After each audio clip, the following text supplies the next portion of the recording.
देखो बच्चों, सबसे पहली चीज ये कि फोर्स क्या होता है, हम बचपन में क्या पढ़ के आए हैं फोर्स के बारे में। तो फोर्स के बारे में हम बचपन में क्या पढ़ के आए हैं, बताओ। It's a push or a pull. Force के पुश और बारे में पुल। हम बचपन में ये पढ़ के आए हैं कि फोर्सेस पुश और पुल ये सभी पढ़ के आए हैं, जो कि हमारी बेसिक डेफिनेशंस हैं। बट जब हम बड़े हो जाते हैं, जब बड़ी क्लास में आ जाते हैं, तो उसकी डेफिनेशन थोड़ी सी चेंज हो जाती है और उसको हम अलग तरीके से डिफाइन करना चालू कर देते हैं फोर्स को। तो फोर्स को हम कैसे डिफाइन करते हैं बच्चे, हम आपको बताते हैं। अभी आपके स्क्रीन पे ब्लैक स्क्रीन आ गया, अनन्या आया? Yes, sir. ठीक है। आ तो गया सर. फोर्स क्या होता है बच्चों, एक्चुअली क्या होता है? फोर्स एक एंटिटी है। फोर्स क्या होता है? फोर्स एक एंटिटी है जो बॉडी में मोशन क्रिएट कर सकती है, चेंज कर सकती है या डिफॉर्मेशन ला सकती है। दो चीजें कर सकती है फोर्स। तो एलोरिका बताएगी। आ गई एलोरिका? Yes sir. बताओ अच्छी, फोर्स बॉडी में मोशन कैसे क्रिएट कर सकती है, मोशन को चेंज कैसे कर सकता है फोर्स? फोर्स बॉडी में मोशन कैसे चेंज कर सकता है, जैसे एग्जांपल्स दो। मोशन चेंज में क्या क्या कह सकते हो आप, क्या क्या बता सकते हो, इसके अंदर क्या क्या डोमेन इंक्लूड हुआ? बोलो बोलो बच्चे, जल्दी बोलो।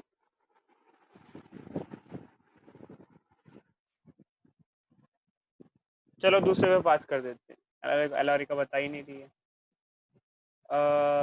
अब्दुल्ला बताओ, अच्छा आप बताओ। फोर्स मोशन चेंज कर सकता है, इसमें क्या समझे आप, क्या मोशन में क्या क्या चीजें चेंज हो सकती हैं? जैसे सर डायरेक्शन चेंज हो बॉडी सकती है। वेरी गुड, अच्छी डायरेक्शन चेंज हो गई। और तो बॉडी है तो उसको मोशन। डायरेक्शन चेंज हो सकती है, और स्पीड, मतलब जो वैल्यू है, स्पीड चेंज हो सकती है।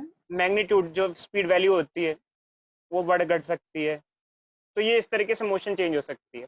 और फोर्स डिफॉर्मेशन भी कर सकता है। एग्जाम्पल, जैसे सनी देओल अगर दीवार पे हाथ मारता है तो दीवार टूट जाती है, तो फोर्स की वजह से डिफॉर्मेशन भी हो सकती है। तो खैर, इस चैप्टर में हम फोर्स की वजह से डिफॉर्मेशन की स्टडी नहीं करेंगे। हम ये मान के चलेंगे कि फोर्स मोशन ही करता है, डिफॉर्मेशन फिलहाल हमारे इस टॉपिक में नहीं है। वो सॉलिड्स में हम पढ़ते हैं, सेकंड बुक में पढ़ते हैं, फोर्स की वजह से जो डिफॉर्मेशन का इफेक्ट है वो हम बाद में पढ़ते हैं। फिलहाल फोर्स की वजह से मोशन पढ़ेंगे हम। कोई डाउट बच्चे किसी को? बोलो। No, sir. Motion change, no sir. Motion change का मतलब यही हो गया कि जैसे किसी की स्पीड कम है, आपने उस पर फोर्स लगाया तो उसकी स्पीड इंक्रीज हो गई, ठीक है।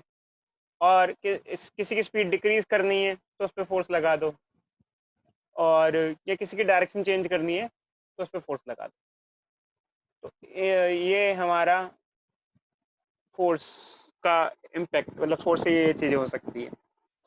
अब आगे बढ़े बच्चों, हम लोग आगे बढ़े। हेलो। Yes sir. Sir. तो देखो बच्चों, एक्चुअली क्या होता है कि जब हम बात करते हैं फोर्स की, तो हमें, ये हमारे नोट्स हैं, जैसे कि फोर्स की यूनिट क्या होती है। सबसे पहले, जैसे हमने अपनी 9th क्लास में भी पढ़ा होगा, फोर्स की यूनिट क्या होती है। Newton. फोर्स की एसआई सिस्टम में यूनिट होती है न्यूटन, ठीक है, कैपिटल एन। सीजीएस सिस्टम में फोर्स की यूनिट होती है Dyne. डायन। डायन वाली डायन नहीं, Dyne. नॉर्मली डायन होता है, ध्यान रखना। डायन नहीं है, डायन नहीं, डायन होता है, डायन, ठीक है। 1 न्यूटन 1 डायन, ये सीजीएस सिस्टम में होता है डायन। 1 न्यूटन में कितने डायन्स होते हैं? 10⁵ 10 to the डायन। power of 5. Ten to almost the power 5। Dyne जो यूनिट होती है बहुत ज्यादा यूज नहीं होती। एक और यूनिट होती है फोर्स की, 1 किलोग्राम फोर्स। अब ये क्या होता है बच्चों? 1 kgf, kgf, 1 kgf, ये एक यूनिट होती है। इसका मतलब क्या होता है? अर्थ 1 किलो की बॉडी पे कितना ग्रेविटेशन फोर्स लगाती है?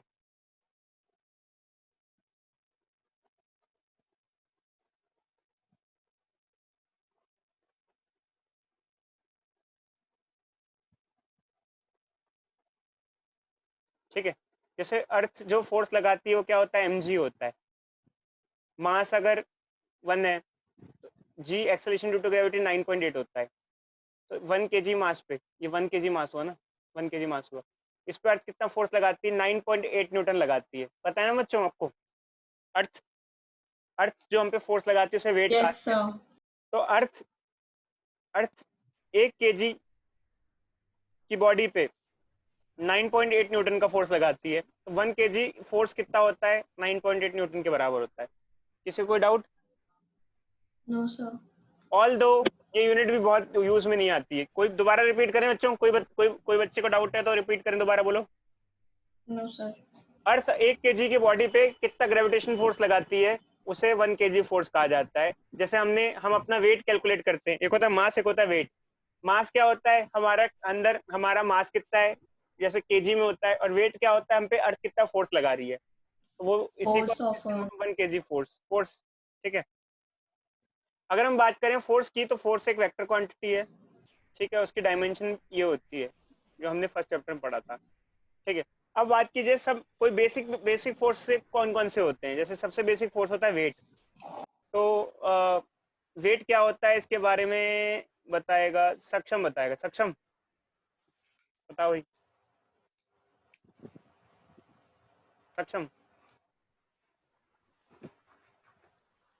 हेलो सक्षम, सक्षम बताओ अच्छे, कहाँ गया? अच्छा चलो रुको, अगर सक्षम नहीं बता रहा तो विज्ञान बताएगा। विज्ञान बताओ अच्छे, वेट क्या होता है? Some mass into acceleration due to gravity. वो तो ठीक है, अच्छे थोड़ा डिस्क्राइब करो वेट के बारे में, क्या डिस्क्रिप्शन दे सकते हो? Weight is a kind of force. पहले तो वेट फोर्स होता है, बेसिक फोर्स है। क्या होता है वेट फोर्स? वेट क्या होता है बताओ, बोलो। प्लैनेट एक बॉडी पे कितना फोर्स अप्लाई कर रहा है? शाबाश बच्ची। Force exerted on body by planet, और इसको अगर ओपन भी करें तो फोर्स सिर्फ फोर्स नहीं, एक्चुअली ग्रेविटेशन फोर्स।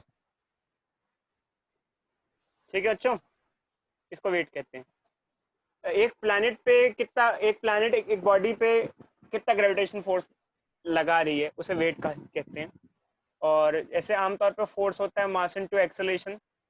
तो यहाँ जो एक्सेलरेशन लेते हैं वो एक्सेलरेशन ड्यू टू ग्रेविटी ले लेते हैं, तो फोर्स हो जाता है mg। और इसको फोर्स को F नहीं लिखते, W लिखते हैं, तो वेट हो जाता है mg। इसे वेट कहा जाता है।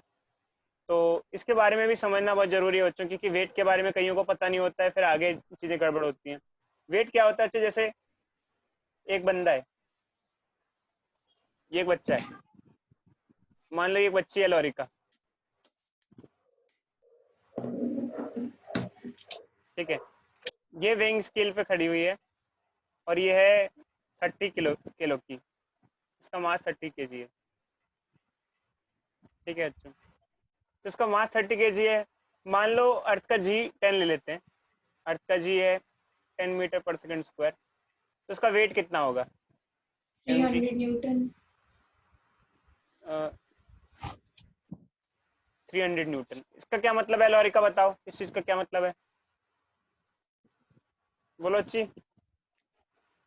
सर कि अर्थ मेरे पे 300 न्यूटन का फोर्स लगा रही है, लगा रही है ग्रेविटेशनल फोर्स। अर्थ आप पे ग्रेविटेशन फोर्स लगा रही है 300 न्यूटन का। बट एक्चुअली क्या होता है कि अगर मास और वेट का कंपैरिजन किया जाए, जैसे कई बार कहते हैं कि compare between mass and weight, तो अनन्या बताओ अच्छी, अगर मान लो कल को एलोरिका एस्ट्रोनॉट बन जाए और वो उड़ के चांद पे पहुंच जाए, ये चांद पे पहुंच जाए, इन दोनों में से क्या चीज चेंज, मान लो अब कल को नहीं, मतलब आज ही एस्ट्रोनॉट बन के उसको भेज दिया जाता है, इन दोनों में से क्या चीज चेंज होगी मून पे जाकर?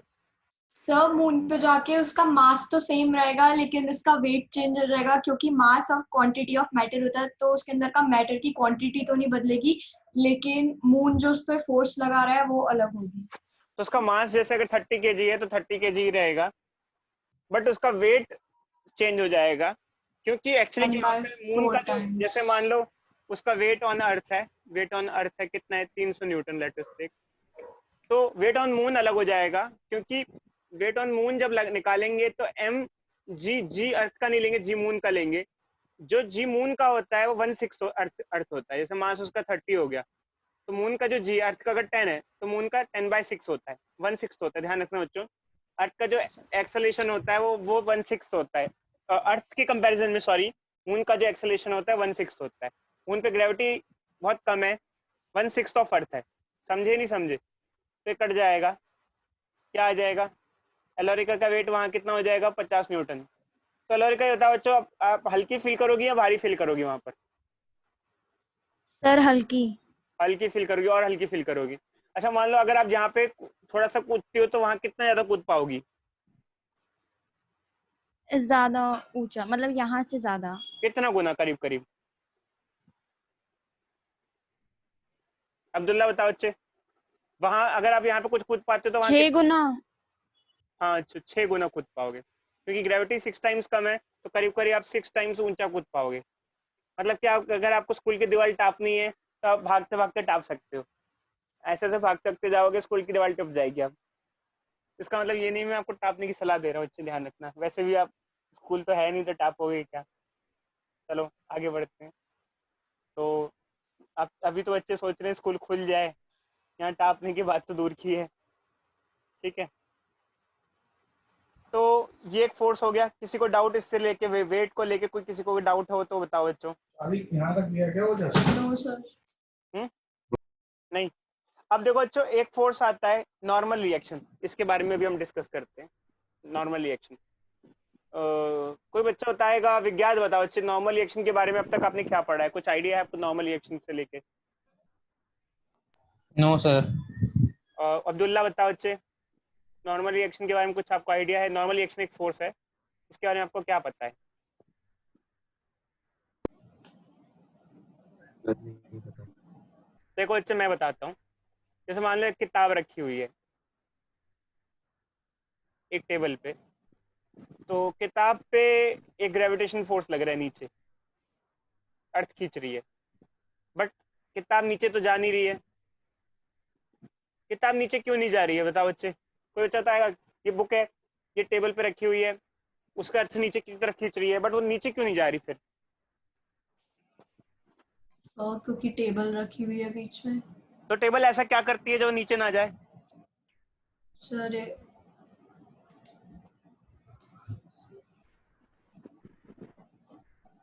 सर वो देखो फोर्स को बैलेंस करती है। कैसे करेगी बैलेंस? सर टेबल फोर्स ऊपर की तरफ लगाएगी। बिल्कुल बच्चे, एक्चुअली क्या होता है कि पूरी कहानी है बच्चों। एक बुक रखी है, बुक पे ग्रेविटेशन फोर्स लग रहा है, बुक टेबल पे रखी हुई है। अब बुक अगर नीचे गई तो बुक टेबल को तोड़ के नीचे जाएगी, तो टेबल के पार्टिकल नहीं चाहेंगे कि बुक पे नीचे की तरफ फोर्स लगे, बुक नीचे जाए। तो टेबल के पार्टिकल एक अपवर्ड फोर्स बुक पे लगाते हैं, बुक पे एक अपवर्ड फोर्स लगाते हैं, उसे कहते हैं नॉर्मल रिएक्शन। Normal reaction. अब इसका नाम नॉर्मल और रिएक्शन क्यों है? तो ये होता है कि नॉर्मल एंड रिएक्शन क्यों है? नॉर्मल एंड रिएक्शन, इसका क्या मतलब हुआ नॉर्मल एंड रिएक्शन? इसको खोल के, ओपन करके बताओ। नॉर्मल मतलब 90 डिग्री। शाबाश बच्चे, इस टाइम पे ये फोर्स लग रहा है 90 डिग्री पे लग रहा है सरफेस से। तो ऐसे कैसे 90? ये वाला एंगल जो दिखेगा, ये दिख रहा है बच्चों, ये एंगल, यस सर। ये 90 डिग्री है, इसलिए नॉर्मल हो गया। और रिएक्शन मतलब कि एक तरीके से जो जो टेबल बुक पे फोर्स लगा रही है, एक काइंड ऑफ रिएक्शन कहलाता है। तो ये नॉर्मल रिएक्शन फोर्स होता है। और हम पे भी लग रहा है, अभी आप पे भी लग रहा है, आप चेयर टेबल बेड वेड जिस पे भी बैठे हो, वो जो सरफेस है आप पे अपवर्ड फोर्स लगा रहा है। क्यों? ताकि नेट फोर्स जीरो हो जाए। कैसे? अगर ये दोनों एक दूसरे को कैंसिल नहीं करेंगे, बैलेंस नहीं करेंगे, नेट फोर्स जीरो नहीं होगा। मतलब बैलेंस हो जाएगा तो नेट फोर्स जीरो हो जाएगा, और नेट फोर्स जीरो है तो हम रेस्ट पे हैं। और मान लो टेबल क्या है कि मैं नॉर्मल रिएक्शन नहीं देती, तो क्या होगा बताओ? सर फिर टेबल तोड़ के बुक नीचे चली जाएगी। शाबाश बच्ची। जैसे अगर मान लो अनन्या चेयर पे बैठी हुई है, तो चेयर बोल रही कि मैं नॉर्मल रिएक्शन नहीं देती, अनन्या बहुत भारी है, उसने कहा कि मैंने हाथ खड़े कर लिए, तो उसके बस की नहीं थी नॉर्मल रिएक्शन देना, तो नॉर्मल रिएक्शन वो नहीं दे पाई, तो सिर्फ ये फोर्स रह गया। और नॉर्मल रिएक्शन उसके बस की नहीं हुआ, उसके पार्टिकल्स की हिम्मत इतनी नहीं हुई कि नॉर्मल रिएक्शन दे पाए वो, तो वो बच्ची शेयर और तोड़ के नीचे गिर जाएगी, ऐसे नीचे फॉल हो जाएगी। समझे या नहीं समझे बच्चों, बोलो। इसका एक एग्जाम्पल है, चलो टूटने वटने वाला एग्जाम्पल नहीं देता मैं, ऑल दो इसका बेस्ट एग्जाम्पल होता है दलदली एरिया। दलदली एरिया में पता है, दलदली एरिया होता है स्वैम्पी एरिया। Yes sir. अगर कोई बच्चा दलदली एरिया पहुंच जाए तो नीचे क्यों धंसता जाता है? नीचे क्यों धंसता जाता है बताओ? सर क्योंकि तो वहाँ की जमीन बहुत ढीली होती है, हाँ, होल्ड नहीं कर पाती हमारे मास को। वहाँ की जमीन के जो पार्टिकल होते हैं वो इतने स्ट्रांग नहीं होते जो हमें नॉर्मल रिएक्शन सफिशिएंट दे पाए। मतलब उनका जो नॉर्मल रिएक्शन होता है वो इक्वल नहीं होता हमारे वेट के, कम होता है। हमारा वेट ज्यादा होता है, उनका नॉर्मल रिएक्शन कम पड़ जाता है। वो कोशिश तो करते हैं देने की, दे नहीं पाते हैं। पार्टिकल्स इतने कॉम्पैक्ट नहीं होते हैं जो हमें नॉर्मल रिएक्शन दे पाए। तो हमें नॉर्मल रिएक्शन देते देते वो शहीद होने, मतलब नहीं दे पाते हैं, तो हम लोग नेट फोर्स किधर हो जाएगा फिर? अगर दोनों में से नीचे वाला फोर्स डोमिनेटिंग है तो नेट फोर्स किधर हो जाएगा? डाउनवर्ड हो जाएगा। तो हम किधर जाने लग जाते हैं? नीचे जाने लग जाते हैं। बात समझे या नहीं समझे? कोई बच्चे को डाउट? बोलो नो बोलो भाई, सर। बोलो भाई, किसी को डाउट? अरे बोलो भाई बोलो। No no sir. सर। चलो बच्चों, तो दो तीन चीजें सीखो बच्चों। जैसे कि एक तो ये सीखो, जैसे एक बच्चा है, एक बच्ची है, ये अनन्या है, और ये बैग टांग के खड़ी हुई है स्कूल का।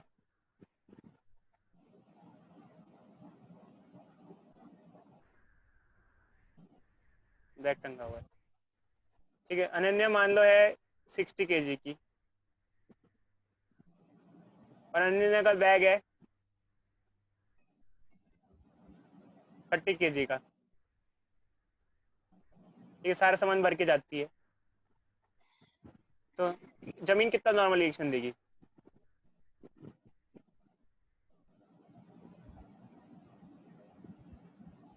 सर 90 90 क्या 90? न्यूटन। नहीं, क्या बात? 900। अच्छा हाँ, यस सर। 900 न्यूटन। क्या बात है? 900 न्यूटन। मास यार, मास अगर 60 kg है तो अगर जी को 10 ले लो तो वेट कितना हो जाएगा? अनन्या का वेट हो जाएगा मान लो 600 न्यूटन, 600 न्यूटन। और अनन्या का बैग का वेट हो जाएगा 300 न्यूटन। 300 न्यूटन। तो टोटल वेट हो जाएगा 900 न्यूटन। 900 न्यूटन। इतना भार पड़ेगा, और 900 न्यूटन का भार पड़ेगा ऐसे जमीन पे लगेगा। और जमीन 900 न्यूटन लगाएगी, और 900 न्यूटन लगाएगी अनन्या पे, उतना ही लगाएगी। और अगर जमीन टूटे ना, तो जमीन आमतौर पर टूटती नहीं है जमीन, ठीक है। 900 न्यूटन। अच्छा ये बताओ, अच्छे ज्यादा भारी बैग पहन के खड़े होते हैं तो पैर में दर्द क्यों हो जाते हैं? जमीन की फोर्स ज्यादा होती है, इतना ज्यादा देखो बच्चे, एक्चुअली भारी बैग पहना हमने तो टोटल वेट ज्यादा हो जाएगा, टोटल वेट ज्यादा हो जाएगा। अच्छा, एक पैर पे खड़े रहो तो दर्द क्यों हो जाता है? सर क्योंकि हमारा पूरा बॉडी वेट हो एक ही पैर पे कंसंट्रेट हो जाता है। हमारा पूरा बॉडी नहीं अच्छी, हमारा साथ में हमारे जितनी भी चीजें हैं उसका, इवन हमारा भी मत बोलो, यहाँ बोलो नॉर्मल रिएक्शन के बारे में बात करो। देखो जैसे इस केस में आपके ऊपर नॉर्मल रिएक्शन कितना लग रहा है? 900 न्यूटन लग रहा है। 900 न्यूटन। तो एक पैर पे कितना होगा? ऑन 1 लाख कितना होगा? 1 लाख पे कितना फोर्स आएगा? जमीन कितना फोर्स देगी? 900 न्यूटन। अरे यार, एक पैर पे 450 न्यूटन लगेगा ना। दो पैर पे इक्वली डिस्ट्रीब्यूटेड होता है फोर्स। नहीं, अगर एक पैर पे ही खड़े हो तो। नहीं, दो पैरों पे, जैसे एक एक, अगर दोनों पैर पे खड़े हो तो एक एक पैर पे 450 आ जाएगा। समझे नहीं यस समझे? Yes sir. सर। ठीक है, यस भगवान ने हमें 2 पैर दिए, अगर 4 पैर दिए होते तो और डिस्ट्रीब्यूट हो जाता। समझे? Yes sir. और इसी तरीके से होते, ठीक है, तो यस सर। डिस्ट्रीब्यूट हो जाता है हमारा वेट। और अगर एक पैर पे चलेंगे तो बहुत ज्यादा फोर्स लगेगा हमारे उस एक पैर पे, बहुत ज्यादा लोड आ जाएगा, मतलब बहुत ज्यादा नॉर्मल रिएक्शन लगेगा हमारे पैर पे। समझे नहीं समझे बच्चों? बोलो, किसी को कोई डाउट? No sir. चलो अच्छा, अब आगे देखते हैं। तो अब हम कुछ आगे कॉन्सेप्ट पे आते हैं। मान लो हम दलदली एरिया चले गए, स्वैम्पी एरिया चले गए, घूमने गए, और वहां पर जंगल वंगल में गए और वहां दलदली एरिया मिला और हम धंसने लगे। तो मान लो एक बच्चा है, ठीक है, ये 50 kg का है।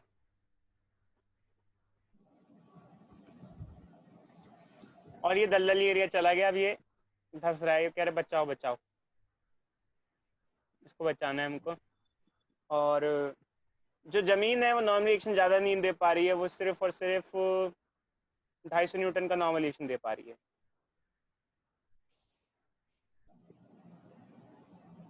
किस एक्सेलरेशन से वो नीचे जाएगा?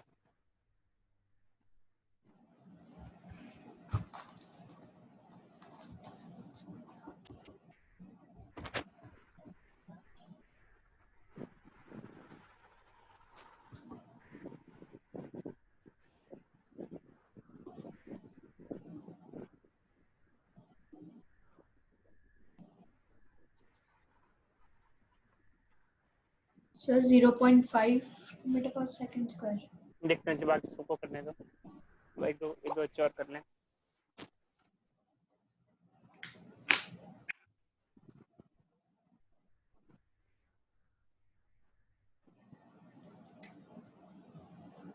तो और 10 बच्चों, मीटर पर सेकंड स्क्वायर तो जी के बराबर ही लग रहा है। क्या बात कर रहे हो बच्चे, 10 मीटर पर सेकंड स्क्वायर से कैसे आएगा?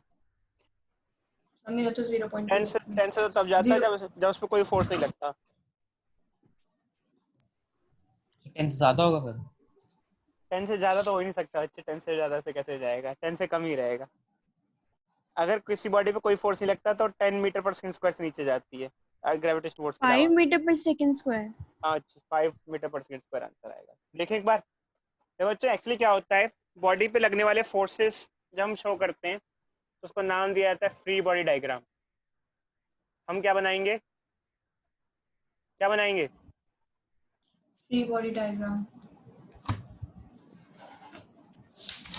क्या क्या फोर्स लग रहे हैं बॉडी पे?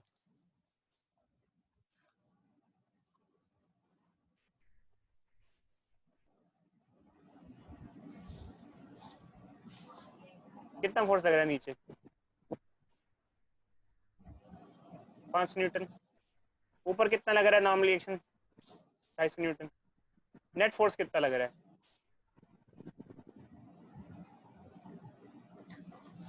बोलो भाई बोलो। 250 न्यूटन। 350 न्यूटन।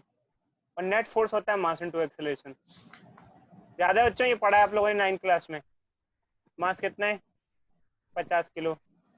एक्सेलरेशन 250, काटो 5 मीटर पर सेकंड स्क्वायर की एक्सेलरेशन से नीचे जाएगा।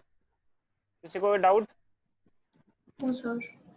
देखो बच्चे एक्चुअली क्या है कि मैं थोड़ा सा ना आपको नेट फोर्स के बारे में समझाना चाहता हूँ। बच्चों को ना एक नॉलेज नहीं होती है फोर्स और नेट फोर्स के बीच में, उनको थोड़े से डाउट्स होते हैं। यार देखो एक्चुअली क्या है कि एक बॉडी है और इस पे फोर्स लग रहा है, तो क्या ये इस पे एक्सेलरेशन होगी?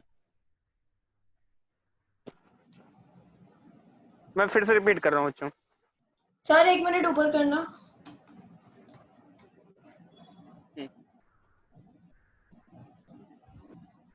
Okay sir. कल एक्सेलरेशन तो होगी। होगी ना एक्सेलरेशन? यस सर होगी। मैंने नेट फोर्स नहीं बोला बच्चे, मैंने कहा इस बॉडी पे फोर्स लग रहा है, और या फिर शायद मल्टीपल फोर्स लग रहे हैं।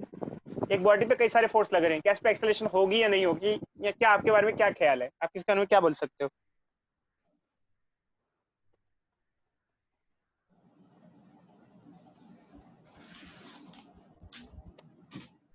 क्या आपकी थिंकिंग है इसके बारे में? एक बॉडी में मल्टीपल फोर्स लग रहे हैं, क्या पॉसिबिलिटीज है? एक्सेलरेशन होगी नहीं होगी, और मे नॉट भी होगी, मे नॉट भी नहीं होगी, तो क्यों होगी क्यों नहीं होगी, क्या क्या बता सकते हो इसके बारे में? क्या सोच सकते हो आप? सर हो सकती है। बताओ बच्चे, क्यों हो सकती है, और नहीं हो सकती तो क्यों नहीं हो सकती है, या क्या पॉसिबिलिटीज हो सकती सर सर अगर सर अगर फोर्स एक मल्टीपल फोर्स लग रहे हो, चाहे फोर्स मतलब अगर डिफरेंट फोर्स लग रहे हो तो उसकी डायरेक्शन चेंज हो सकती है। है? देखो अच्छी, और थोड़ा डिस्क्राइब करो और सटीक बताओ, और सटीक बताओ, कब लगेगी कब नहीं लगेगी एक्सेलरेशन?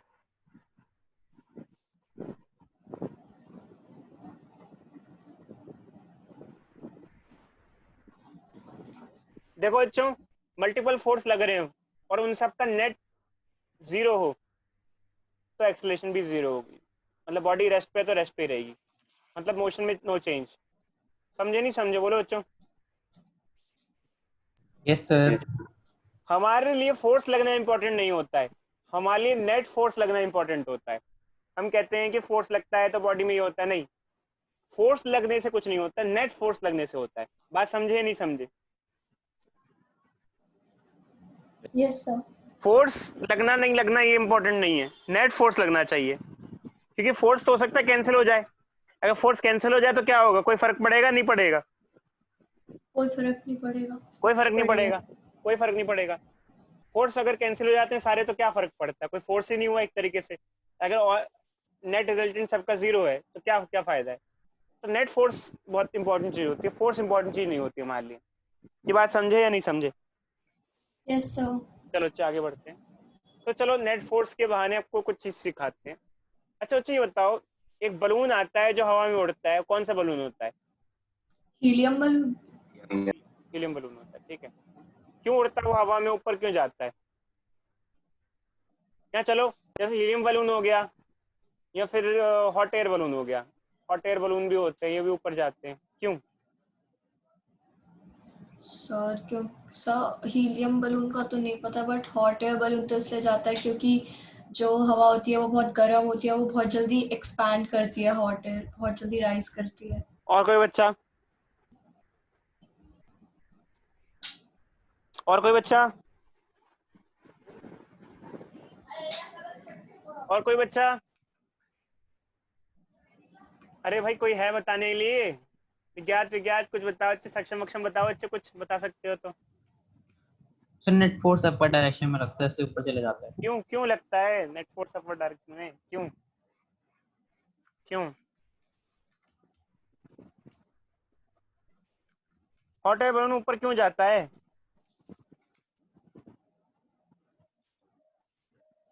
सर इसीलिए ना, क्योंकि हॉट एयर राइज करती है, हाँ इसके अंदर जी, की जो एक्चुअली एक फोर्स होता है बायंड फोर्स, जो कि आप लोग सोचते हो सिर्फ पानी में लगता है, ऐसा कुछ नहीं है। थर्माकोल को अगर पानी में रखें, डुबाने की कोशिश करें तो डूबता नहीं है, ऊपर की तरफ जाता है। लोअर डेंसिटी की चीजें, अगर जैसे मान लो ये वाटर है और ये थर्मोकोल है, ये किधर जाएगा? ऊपर जाएगा। देखो ऊपर अच्छे, जाएगा। एक टर्म यूज की जाती है फ्लूइड। फ्लूइड मतलब जो चीजें फ्लो करती हैं। कौन कौन सी चीजें फ्लो करती हैं? लिक्विड और gases. Liquids and gases. Liquid और गैसेस, इसके अंदर हम लोग बायंसी का प्रिंसिपल यूज करते हैं। बायंसी के प्रिंसिपल के हिसाब से क्या होता है, जिनकी डेंसिटी कम होती है वो फ्लोट करती है, मतलब ऊपर की तरफ जाती है, उन पर ऊपर फोर्स लगता है, अपवर्ड जाती है। तो देखो अच्छे, एक्चुअली क्या होता है कि हीलियम बलून है और आसपास क्या है, एयर है। तो हीलियम की डेंसिटी कम होती है तो हीलियम पे अपवर्ड बायंड फोर्स लगता है, बायंड फोर्स। और नीचे हीलियम का वेट लगता है बलून का। कौन सा फोर्स ज्यादा होता है इसमें से? Sir buoyant force. Buoyant force ज्यादा होता है, इसलिए हीलियम बलून किधर जाता है? ऊपर। ऊपर जाता है। समझे नहीं समझे? Due to principle of buoyancy. ऐसे ही हॉट एयर में भी होता है। Hot air is lighter than cold air. Hot air, जो गर्म एयर होती है वो लाइटर होती है, उसकी डेंसिटी कम होती है, हल्की होती है। कोल्ड एयर भारी होती है। अगर मॉल में कभी जाओ तो कौन सा फ्लोर ठंडा रहता है, कौन सा गर्म रहता है, कोई बच्चा बताएगा? सबसे ठंडा। सबसे नीचे वाला ठंडा रहता है। शाबाश बच्ची शाबाश, एलोरिका को बहुत नॉलेज है, घूमती रहती है फुल टाइम पर। ठीक है, बताओ अच्छी, क्यों? सर क्योंकि हॉट एयर राइज करती ऊपर है, राइज करती है। ऊपर चली जाती है। सेकंड थर्ड फ्लोर पे जाओगे तो गर्म फील होगा आपको, क्योंकि वो ऊपर हॉट एयर जाती है। तो ये ध्यान रखना बच्चों। सी ब्रीज लैंड ब्रीज में भी यही होता है। हाँ, देखो चलो आगे बढ़े, यस सर। आगे बढ़ते हैं। देखो तो ऐसा है, चलो चलो कुछ कॉन्सेप्ट डील करते हैं, आगे बढ़ते हैं। अमेरिका में एक आंटी ने क्या किया था, उनको उड़ने का शौक था, उन्होंने अपनी चेयर पे बहुत सारे बलून लगाए और उड़ गई। ठीक है, चेयर पे बहुत सारे बलून लगाए, हीलियम बलून लगाए और उड़ गई। एक क्वेश्चन लेते हैं, चलो अच्छे, हम रैंडम सा देखते हैं आप कितनी नॉलेज आपकी नेट फोर्स के बारे में। अगर आपका भी उड़ने का मन करे तो ऐसा कर सकते हो अच्छे, बट उनका चालान हो गया था। कोई अच्छा था चलान चालान क्यों हो गया था? क्यों चालान क्यों हो गया था? बोलो बच्चे, बता सकता कोई बच्चा? उनका चालान कर दिया गया था, क्यों? आसमान सर उड़ने के लिए चालान काट दिया। चलान देखो बच्चे, क्यों सर? जब रोड पे चलते हैं तो ट्रैफिक होता है ना, रोड ट्रैफिक के रूल्स होते हैं, पता है आपको? Yes sir. Air yes sir. Air traffic के भी रूल्स होते हैं। एक्चुअल में क्या है, तो हम उड़ते नहीं है तो हमारे चालान नहीं कटते। अगर मान लो हम आप उड़ रहे होते तो हमारे चालान भी वहां पे भी कट रहे होते। एयर ट्रैफिक के रूल्स वायलेशन हो गया। ऊपर कोई भी बंदा ऐसा नहीं उड़ सकता है, उसको ऑथराइज होना चाहिए, अथॉरिटी होनी चाहिए। क्योंकि अगर सर आप ये क्या बात है सर? प्लेन से टकरा गए तो क्या होगा नन्या? मान लो आप जहाँ पे प्लेन उड़ रहे हैं उसकी उसकी लैंडिंग साइट के आसपास उड़ रहे हो, तो वहां तो प्लेन नीचे होता है, और टकरा गए प्लेन से तो सब लोग मर जाएंगे ना। Yes sir. मुझे भी पहली बार ये लगा, मैं कहा यार सबकी राइट्स हैं, सबकी फ्रीडम है इतनी, बस बाद में पता चला उसमें यही था कि ऐसे रूल्स इसलिए होते हैं कि कोई भी बंदा आसपास ड्रोन व्रोन या कुछ ना उड़ा ले, ताकि फ्लाइट से टकरा जाए, फ्लाइट टकरा जाएगी तो लोग मर जाएंगे। ये समझे नहीं समझे? Yes sir. बाकायदा बच्चों सर एक जॉब। हीलियम बैलून से इतनी ऊपर कैसे उड़ेंगे? अरे एरोप्लेन जितना। एरोप्लेन लैंड भी तो करता है बच्ची, नीचे भी तो आता है एरोप्लेन कहीं ना कहीं। आप एयरपोर्ट के पास उड़ रहे हो, मान लो एयरपोर्ट से थोड़ा दूर आपने आपका घर है, एयरपोर्ट के बगल बगल में घर है, जैसे द्वारका वारका में एयरपोर्ट के आसपास घर पड़ते हैं, तो वहां उड़ो तो एयरपोर्ट नीचे, वहां पे एयरप्लेन नीचे होते हैं ना, ऊपर थोड़ी होते हैं। Yes sir. समझे नहीं समझे बच्ची? Yes sir. ये ध्यान रखना। हर यार एरोप्लेन ऐसा थोड़ी है कि ऊपर से सीधे नीचे कूद जाता है, लैंड करता है बच्ची नीचे आता है ना धीरे धीरे करके, ठीक है? तो वहां पर ज्यादा रिस्क होता है, वहां पर बिल्डिंग्स की हाइट भी लिमिटेड होती है, हाई राइज बिल्डिंग बनाना मना होता है वहां पर, समझे? Yes sir. लैंडिंग प्रॉब्लम्स होती है। मान लो ये बलून है, एक बलून 50 न्यूटन का बाइंड फोर्स जनरेट करता है मान लो, और बलून का खुद का वेट निग्लिजिबल है, ऐसे ऐसे, और ये एक आंटी है इसमें, और ये पूरा सिस्टम है आंटी वंटी मिलाकर, ये 100 न्यूटन पूरा, सर से ब्लॉक का ना? सब कुछ मिला के आंटी वांटी सारा वेट मिला के, नीचे नेट डाउनलोड फोर्स 100 न्यूटन है, सब कुछ मिला के आंटी वांटी सब कुछ, ठीक है? क्या होगा बच्चे? आंटी ऊपर जाएंगी नीचे जाएंगी? सर ऊपर चली जाएंगे आंटी। पूरे सिस्टम का मास, यार ये तो कम हो गया, एक काम करो, 0 बढ़ा लो, आंटी 10 किलो की थोड़ी होंगी, मान लो आंटी 100 किलो की है, तो आंटी और सिस्टम मिला के 100 किलो का है, और ये 1000 न्यूटन का फोर्स में। हाँ बताओ बच्चे क्या होगा अब? बोलो बोलो। सर अभी ऊपर की डायरेक्शन में ही जाएगा। ऊपर की डायरेक्शन हाँ कितना, क्या एक्सेलेरेशन होगी? एक्सेलेरेशन क्या होगी बताओ?